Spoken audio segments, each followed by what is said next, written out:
नमस्कार और स्वागत है। आज हम एक बहुत ही दिलचस्प विषय पर बात करने वाले हैं। इसकी प्रेरणा मिली एक किताब से जिसका नाम है वेदों की भाषाई नींव। उसे पढ़ते हुए एक छोटा सा सवाल मेरे सामने आया। देखने में तो बिल्कुल किसी क्विज जैसा था, लेकिन उसने मुझे सोचने पर मजबूर कर दिया। अक्सर ऐसा ही होता है। सबसे आसान दिखने वाली चीजों में ही सबसे ज्यादा गहराई छुपी होती है। बिल्कुल। सवाल बहुत सीधा था, लेकिन उसके जो विकल्प दिए गए थे वो कमाल के थे। तो आज हम सिर्फ उस सवाल का जवाब नहीं ढूंढेंगे, बल्कि ये समझने की कोशिश करेंगे कि उस सवाल की बनावट, उसके विकल्प हमें प्राचीन भारत की भाषाओं के बारे में क्या बताते हैं। मतलब एक सवाल के जरिए पूरे युग को समझना दिलचस्प है। हाँ, ये एक तरह से उस एक सवाल के बहाने पूरे भाषाई इतिहास की परतें खोलने जैसा होगा।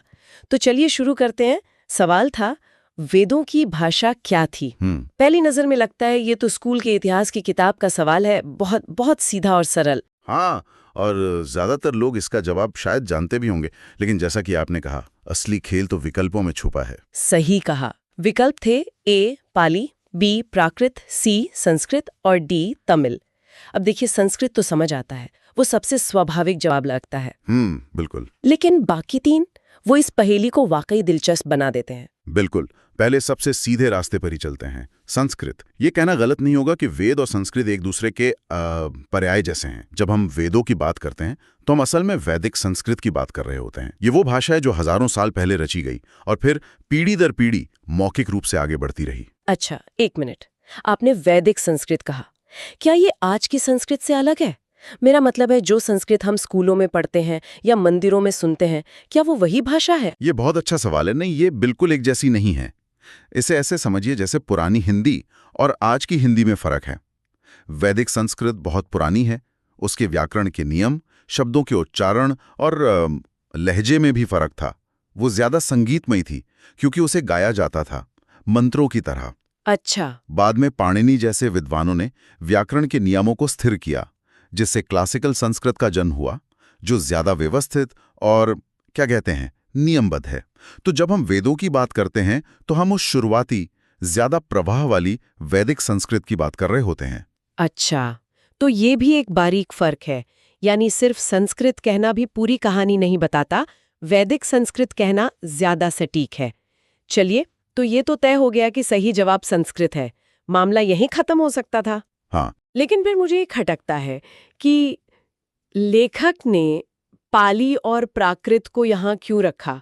क्या ये सिर्फ कंफ्यूज करने के लिए है?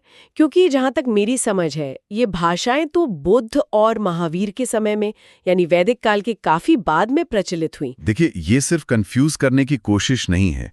ये एक तरह का कालक्रम, एक टाइमलाइन बनाने की कोशिश है। इन विकल्पों को रखकर सवाल पूछने वाला ये परख रहा है कि क्या हम सिर्फ एक तथ्य जानते हैं या हम उस तथ्य के आगे पीछे के समय को भी समझते हैं। अच्छा। पाली और प्राकृत को शामिल करना असल में भाषा के विकास की कहानी सुनाने जैसा है। मतलब ये बताने के लिए कि समय के साथ भाषा कैसे बदली। हाँ, और सिर्फ बदली ही नहीं, बल्कि उसका सामाजिक किरदार कैसे बदला। वैदिक संस्कृत एक खास वर्ग की यज्ञ और अनुष्ठानों की भाषा बन गई थी। वो आम लोगों की रोजमर्रा की बोलचाल से मतलब दूर होती जा रही थी। इसी खाली जगह को पाली और प्राकृत जैसी भाषाओं ने भरा। ये वो भाषाएं थीं जिन्हें आम लोग बोलते और समझते थे। इसीलिए तो गौतम बुद्ध और महावीर ने अपने उपदेश इन्हीं भाषाओं में दिए, संस्कृत में नहीं।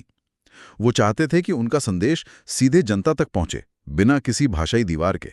तो ये एक तरह का भाषाई आंदोलन भी था कि ज्ञान सिर्फ एक खास भाषा में कैद होकर न रह जाए। आप इसे ऐसा कह सकते हैं, बिल्कुल। पाली में बौद्ध धर्म का विशाल त्रिपिटक साहित्य लिखा गया और प्राकृत भाषाओं में जैन धर्म के आगम ग्रंथ रचे गए। तो इन दो भाषाओं को विकल्प में रखना ये दिखाता है कि भारत में हमेशा एक ही भाषा का दबदबा नहीं रहा। एक तरफ वेदों की संहिताबद्ध प्रतिष्ठित संस्कृत थी, तो दूसरी तरफ पाली और प्राकृत जैसी लोक भाषाएं थीं जो नए विचारों और क्रांतियों का माध्यम बन रही थीं। ये विकल्प हमें वैदिक काल से मौर्य काल तक की एक लंबी यात्रा करा देते हैं। ये तो बहुत दिलचस्प नजरिया है। मतलब गलत जवाब भी कहानी का हिस्सा है। वो हमें उस दौर के सामाजिक और सांस्कृतिक बदलावों के बारे में बताते हैं। ठीक है, पाली और प्राकृत का तर्क तो समझ में आया, वो हमें समय में आगे ले जाते हैं। लेकिन जो विकल्प मुझे सबसे ज्यादा चौंकाता है वो है तमिल। ये तो पूरी तरह से एक अलग ही दुनिया है। ये सिर्फ समय में आगे पीछे की बात नहीं है, ये तो भाषा का परिवार ही अलग है। इसे यहाँ रखने के पीछे क्या सोच हो सकती है? और यही वो बिंदु है जहां ये साधारण सा सवाल असाधारण बन जाता है। तमिल को इस सूची में शामिल करना एक बहुत ही गहरा और सोचा समझा कदम है। यह हमें भारत के भाषाई नक्शे की चौड़ाई दिखाता है। अब तक हम एक ही भाषा परिवार की बात कर रहे थे, इंडो आर्यन, जिसमें संस्कृत, पाली, प्राकृत, हिंदी, बांग्ला ये सब आती हैं। जी। तमिल को यहां रखकर लेखक हमें भारत के दूसरे महान भाषा परिवार द्रविड़ियन परिवार से मिला रहा है। तो ये सिर्फ एक ही पेड़ की अलग अलग शाखाओं को नहीं देख रहा, बल्कि ये हमें बता रहा है कि जंगल में और भी बड़े बड़े पेड़ मौजूद हैं। आपने बिल्कुल सही एनालॉग का इस्तेमाल किया है। तमिल को यहाँ रखना इस बात को स्वीकार करना है कि भारत की सांस्कृतिक और साहित्यिक विरासत सिर्फ संस्कृत या उससे निकली भाषाओं तक सीमित नहीं है। तमिल अपने आप में एक शास्त्रीय भाषा है जिसकी साहित्यिक परंपरा, जिसे हम संगम साहित्य के नाम से जानते हैं, कम से कम 2000 साल पुरानी है। कुछ विद्वान तो उसे और भी पुराना मानते हैं। अरे वाह! तो तमिल को एक विकल्प के तौर पर पेश करना ये याद दिलाता है कि जब उत्तर भारत में वैदिक संस्कृत फल फूल रही थी, तब दक्षिण में एक और महान भाषाई परंपरा अपनी जड़ें जमा रही थी। एक मिनट, क्या हम इस छोटे से सवाल में कुछ ज्यादा ही मतलब नहीं निकाल रहे हैं? हो सकता है लेखक ने बस 3 और पुरानी भारतीय भाषाओं के नाम डाल दिए हो बिना इतना सोचे समझे। हो सकता है, बिल्कुल हो सकता है। लेकिन जिस तरह से ये विकल्प चुने गए हैं उसमें एक पैटर्न दिखता है, एक डिजाइन नजर आता है। पाली और प्राकृत कालक्रम के हिसाब से संस्कृत के बाद आते हैं और तमिल भाषा परिवार के हिसाब से संस्कृत से अलग है। ये एक बहुत ही साफ वर्गीकरण है, ये रैंडम नहीं लगता। ये हमें मजबूर करता है कि हम भारत को एक अकेली सांस्कृतिक इकाई के रूप में ना देखें, बल्कि एक ऐसे उपमहाद्वीप के रूप में देखें जहां कई धाराएं एक साथ बह रही थीं। ये सवाल सिर्फ ज्ञान नहीं बल्कि नजरिया भी परख रहा है। हाँ। तो ये महज एक सवाल नहीं बल्कि भारत की भाषाई विविधता को स्वीकार करने का एक तरीका है। एक ही फ्रेम में इंडो आर्यन और द्रविड़ियन परंपराओं को रखना, ये तो कमाल है। एक बहुविकल्पीय प्रश्न के जरिए इतनी बड़ी बात कही जा रही है। बिल्कुल। अब अगर हम इन चारों विकल्पों को एक साथ देखें तो एक पूरा नक्शा उभर कर आता है। संस्कृत उस प्राचीन शुरुआती बिंदु की तरह है जहां से ये चर्चा शुरू होती है। पाली और प्राकृत उस यात्रा के अगले पड़ाव हैं जो दिखाते हैं कि समय के साथ भाषा और समाज कैसे बदले। और तमिल वो एक समानांतर बहने वाली नदी की तरह है जो उतनी ही प्राचीन और उतनी ही महत्वपूर्ण है। ये तो एक ऐसा बहुविकल्पीय प्रश्न है जिसे हल करने के लिए आपको सिर्फ एक तथ्य नहीं बल्कि इतिहास, समाज और भूगोल सबकी समझ होनी चाहिए। सही पकड़ा आपने। ये एक सवाल में पूरा अध्याय समेटने जैसा है। आपने बिल्कुल सही कहा। ये सवाल बहुत ही चतुराई से बनाया गया है। ये एक साथ कई स्तरों पर हमारी समझ को जांचता है। पहला स्तर है कालक्रम का। क्या हम जानते हैं कि वैदिक संस्कृत पहले आई? दूसरा स्तर है सांस्कृतिक जुड़ाव का। क्या हम जानते हैं कि कौन सी भाषा किस धर्म से ज्यादा जुड़ी है? वेद संस्कृत, त्रिपिटक पाली। और तीसरा और सबसे गहरा स्तर है भाषा परिवार की समझ का। क्या हम इंडो आर्यन और द्रविड़ियन परिवारों के बीच के बुनियादी फर्क को पहचानते हैं? इसका मतलब ये हुआ कि सही जवाब यानी संस्कृत को जानना तो बस पहला कदम है। पहला कदम। असली समझ तो तब आती है जब हम ये समझा पाते हैं कि बाकी 3 विकल्प क्यों और कैसे गलत है और उनका अपना क्या महत्व है। निश्चित रूप से वे गलत उत्तर हो सकते हैं, लेकिन वे अप्रासंगिक नहीं हैं। वे भारतीय सभ्यता की समृद्ध और बहुआयामी कहानी के जरूरी किरदार हैं। सोचिए, इस एक सवाल के माध्यम से हम केवल वेदों की भाषा नहीं सीखते, बल्कि हम प्राचीन भारत के पूरे भाषाई माहौल की एक झलक पाते हैं।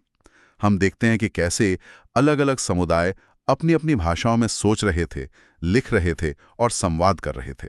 जरा सोचिए, अगर इस लिस्ट में तमिल की जगह कोई और भाषा होती, मान लीजिए उस दौर की कोई और बड़ी भाषा, हाँ, जो अब शायद उतनी प्रचलित नहीं है, तो हमारी चर्चा की दिशा ही बदल जाती। बिल्कुल। अगर यहाँ मुंडा भाषा परिवार की कोई प्राचीन भाषा होती तो हम मध्य और पूर्वी भारत की एक और अलग कहानी पर बात कर रहे होते। विकल्पों का चुनाव ही चर्चा का दायरा तय करता है, और इस मामले में चुनाव बहुत ही व्यापक और विचारोत्तेजक है। तो आज की इस चर्चा से जो बातें निकल कर आईं वो ये है कि वेदों की भाषा वैदिक संस्कृत थी, ये तो हुआ सीधा जवाब। हाँ, तथ्यात्मक रूप से ये सही है। लेकिन असली सीख या जिसे कहते हैं आहा मोमेंट, वो तो विकल्पों के विश्लेषण से मिला। ये समझना कि कैसे पाली और प्राकृत सिर्फ भाषाएं नहीं बल्कि एक सामाजिक धार्मिक बदलाव का प्रतीक थीं। और सबसे बढ़कर ये जानना कि तमिल का विकल्प हमें याद दिलाता है कि भारत की कहानी किसी एक भाषा या एक संस्कृति की कहानी नहीं है, ये अनेक कहानियों का संगम है। सही कहा। ये सिर्फ एक जवाब नहीं बल्कि एक पूरा नजरिया है। और ये अनुभव सोचने पर मजबूर करता है।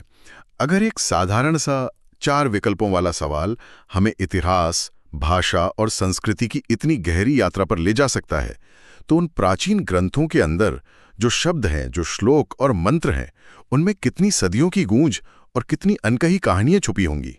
हर शब्द के पीछे एक इतिहास है, हर ध्वनि के पीछे एक यात्रा है। ये तो एक अंतहीन खोज की तरह लगता है। हाँ, और यही तो इसे रोमांचक बनाता है।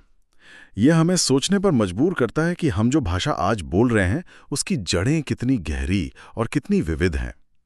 शायद उन प्राचीन ग्रंथों को पढ़ना सिर्फ धर्म या दर्शन को समझना नहीं है, बल्कि एक तरह से अपनी भाषाई विरासत की डीएनए को समझना भी है। हर मंत्र एक टाइम कैप्सूल की तरह है, जिसमें उस युग की आवाज बंद है। बस हमें उसे सुनना सीखना है।